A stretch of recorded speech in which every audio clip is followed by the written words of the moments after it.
ನಮಸ್ಕಾರ, ವನಶ್ರೀ ಚಾನಲ್ಗೆ ಸ್ವಾಗತ. ಆಯಿತು, ಬನ್ನಿ ಇವತ್ತು ಮುದ್ದು ಸೊಸೆ ಸೀರಿಯಲ್ಲು ಹೇಗೆ ಮೂವ್ ಆಗುತ್ತೆ, ಏನು ಸ್ಟೋರಿ ನೋಡೋಣ. ಅದಕ್ಕಿಂತ ಮುಂಚೆ ನನ್ನ ವಿಡಿಯೋಕ್ಕೆ ಸಬ್ಸ್ಕ್ರೈಬ್ ಮಾಡಿಲ್ಲ ಅಂದರೆ ದಯವಿಟ್ಟು ಸಬ್ಸ್ಕ್ರೈಬ್ ಮಾಡ್ಕೊಳ್ಳಿ, ಹಾಗೆ ಒಂದು ಲೈಕ್ ಕೊಡಿ. ಎಲ್ಲರೂ ಖುಷಿಯಾಗಿ ಕೇಕ್ ತಿನ್ನಿಸ್ತಾ ಇದ್ದಾರೆ. ಇವತ್ತು ಕೇಕ್ ತಿನ್ನಿಸಿ ಭದ್ರಿಗೆ ವಿದ್ಯೆ ತಿನ್ನಿಸೋದು, ವಿದ್ಯೆಗೆ ಭದ್ರ ತಿನ್ನಿಸೋದು.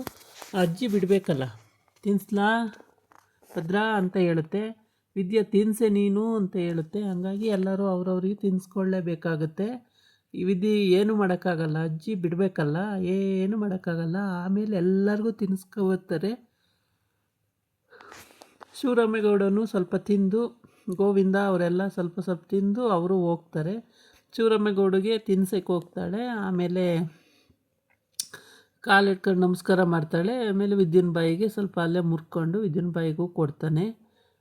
ಗೋವಿಂದನು ಹಂಗೆ ಮಾಡ್ತಾನೆ. ಎಲ್ಲರೂ ಹಂಗೆ ಮಾಡ್ತಾರೆ ಸಾಮಾನ್ಯವಾಗಿ. ಅವ್ರಿಗೆ ಅದೇನೋ ಅದೊಂದು ಖುಷಿ. ಹೋದ ವರ್ಷವೂ ಮಾಡಿದರು, ಈ ವರ್ಷವೂ ಮಾಡ್ತವ್ರೆ ಅಂತೇಳಿ. ಮೋಹನ್ಗಂತೂ ತುಂಬ ಖುಷಿ. ಅವಳಿಗೆ ಹೇಳ್ಕೊಳ್ದಷ್ಟು ಖುಷಿ ಆಗ್ತಿದೆ.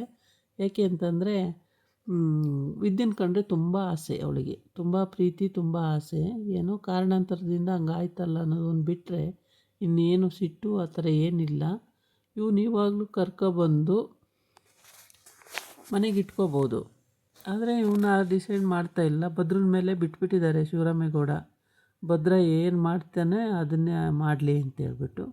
ಅವನು ₹1 ದುಡಿಯಲ್ಲ, ಏನಿಲ್ಲ. ಮತ್ತು ಎಲ್ಲಿಂದ ತಂದು ಕೊಡ್ತಾನೆ, ಗಂಡು ಮಕ್ಕಳೇ ಕೊಡಬೇಕಲ್ವಾ.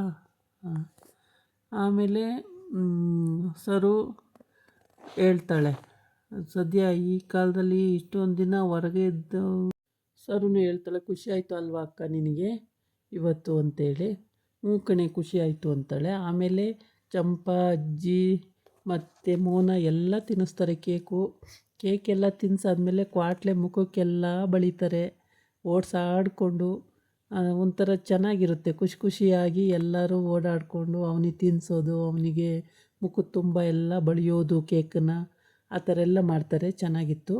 ಅದಾದಮೇಲೆ ಅವರು ಅಲ್ಲಿಂದ ಮನೆಗೆ ಹೋಗ್ತಾರೆ. ವಿದ್ಯನ ಮನೆಗೆ ಹೋಗ್ತಾಳೆ. ಅವರೆಲ್ಲ ಅವ್ರ ಮನೆಗೆ ಹೋಗ್ತಾರೆ. ಚಂಪಾ ವಿದ್ಯನ ಮನೆಗೆ ಹೋಗಿದ್ದಾಳೆ, ಇಲ್ಲಿಲ್ಲ, ವಿದ್ಯನ ಮನೆಯಲ್ಲೇ ಸೇರ್ಕೊಬಿಟ್ಟಿದ್ದಾಳೆ. ಹಾಗಾಗಿ ಭದ್ರ ಮನೆಗೆ ಬಂದೇನೆ ವಿದ್ಯನ ಮನೆಯಲ್ಲೇ ಇರ್ತಾನೆ. ಅವನು ಬಂದುಬಿಟ್ಟು ಏನೋ ಬುಕ್ಕ ಏನೋ ಇಟ್ಕೊಂಡು ಓದ್ತಾ ಇರ್ತಾನೆ. ಇವಳು ಮತ್ತು ರಾತ್ರಿ ಎಲ್ಲ ಸ್ಟಡಿ ಮಾಡಬೇಕಲ್ಲ. ಹಾಗಾಗಿ ಇವಳು ವಿದ್ಯೆ ತುಂಬ ಓದೋದಿರುತ್ತಲ್ಲ, ಡಾಕ್ಟ್ರಲ್ವಾ, ಹಂಗಾಗಿ ಅವಳು ಸ್ಟಡಿ ಮಾಡಲೇಬೇಕಾಗುತ್ತೆ. ಅವಳು ದೀಪ ಹಚ್ಕೊಂಡು ಅಥವಾ ಲೈಟ್ ಹಾಕ್ಕೊಂಡು ಮಾಡ್ಕೋತಾ ಇರ್ತಾಳೆ. ಭದ್ರ ಸುಮ್ಮನೆ ಕೂತಿರ್ತಾನೆ. ಥ್ಯಾಂಕ್ಸ್ ಹೇಳಲಿಲ್ವಲ್ಲ, ಒಂದು ಥ್ಯಾಂಕ್ಸ್ ಹೇಳಬೇಕಾಗಿತ್ತು. ಇನ್ನು ಕೋರ್ಟಲ್ಲಿ ತಾನೆ ಡಿವೋರ್ಸ್ ಇರೋದು, ಆಗಿ ಬರಲಿ ನೋಡೋಣ, ಅಲ್ಲಿ ಅದಕ್ಕೆ ಮುಂಚೆ ಥ್ಯಾಂಕ್ಸ್ ಹೇಳ್ಬೋದಲ್ವ ಅಂತ. ಇವಳು ಒಂದು 2-3 ಸಲ ಅವ್ನ ಮುಖ ನೋಡ್ತಾಳೆ. ಏನೋ ಟೆನ್ಷನಲ್ಲಿದ್ದಾನೆ, ತುಂಬಾ ಟೆನ್ಷನ್ನು. ಯಾಕೆ ಹಿಂಗಾಗ್ತಿದೆ ಅಂತೇಳಿ ನೋಡುತ್ತಾನೆ ಅವನು ಸುಮಾರು. ವಿದ್ಯೆ ನೋಡ್ತಾಳೆ, ಅಲ್ಲಿ ಮಲ್ಲಿಗೆ ಇರಲ್ಲ ಭದ್ರ. ಆಮೇಲೆ ಏನು ಮಾಡ್ತಾಳೆ, ಸರಿ ಎಲ್ಲೋದ್ರು ಇವರು ಅಂತೇಳ್ಬಿಟ್ಟು ಬಂದು ಬಾಗಿಲು ತೆಗೆದು ನೋಡ್ತಾಳೆ. ಹೊರಗಡೆ ಒಂದು ಇದು ಕಬ್ಬಿಣದ ಇದು ಇರುತ್ತಲ್ಲ ಮಂಚ, ಅದ್ರ ಮೇಲೆ ಮಲಗಿದ್ದಾನೆ. ಅಯ್ಯೋ, ಈ ಗುಡುಗು ಸಿಡ್ಲು ಮಿಂಚಲ್ಲಿ ಇಲ್ಲಿ ಬಂದು ಮಲಗವ್ರಲ್ಲ ಗೌಡ್ರು ಅಂತೇಳ್ಬಿಟ್ಟು ಎದುರ್ಸಕ್ಕೆ ಹೋಗ್ತಾಳೆ. ಹೇಳಿ ಮೇಲೆ ಹೇಳಿ ಅಂತೇಳಿ ಹೇಳೋದೇ ಇಲ್ಲ. ನಿದ್ದೆ ಬಂದು ಮಲಗಿಬಿಟ್ಟಿದ್ದಾನೆ, ಅದಕ್ಕೆ ಹೇಳೋಕ್ಕೆ ಇಲ್ಲ. ಅವಾಗೇನು ಮಾಡ್ತಾಳೆ, ಹೋಗ್ಬಿಟ್ಟು ಮುಟ್ಟಿ ಎಬ್ಬಿಸೋಕೆ ಹೋಗ್ತಾಳೆ. ಎಬ್ಬಿಸೋಕೆ ಹೋದ ತಕ್ಷಣ ಗಾಬರಿಯಾಗಿ ಅಂತ ಕಿರ್ಚ್ಕೊಂಡು ಎದ್ದುಬಿಡ್ತಾನೆ. ಅಯ್ಯೋ ಕಿರ್ಚಬೇಡಿ ನಾನೇ ಅಂತೆ. ಆಮೇಲೆ ಏನು ನಿಂದು ಗೋಳು ಅಂತಾನೆ.